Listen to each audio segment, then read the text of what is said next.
செம்ம டேஸ்ட்டான ஒரு கருவாட்டு குழம்பு பார்த்துடலாமா? தேங்காய், கடலை, பூண்டு, கொத்தமல்லி தூள், நான்வெஜ் மசாலா இதெல்லாம் போட்டு நல்லா அரைச்சிக்கோங்க. நெக்ஸ்ட் ஒரு கடாயை வச்சு நல்லெண்ணெய் ஊற்றிக்கோங்க. கடுகு, வெந்தயம், ஒரு பச்சை மிளகாய், கைப்பிடி ஃபுல்லாக சின்ன வெங்காயம், கருவேப்பிலை, தக்காளி 2 எல்லாம் போட்டு வதக்கிட்டு வதங்கினதுக்கப்புறம் 2 கத்திரிக்காய் கட் பண்ணி போட்டுக்கோங்க. இது ரொம்ப சூப்பராக இருக்கும் இந்த குழம்புக்கு.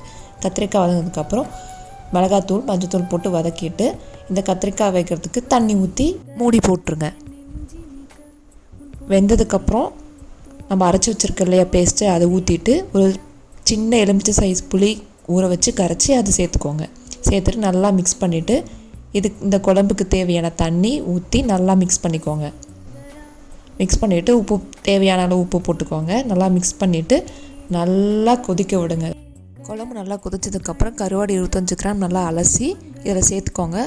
எக்ஸ்ட்ரா இன்னும் 5 மினிட்ஸ் வேக விட்டிங்கன்னா குழம்பு ரெடி ஆகிடும். அவ்வளோதான்.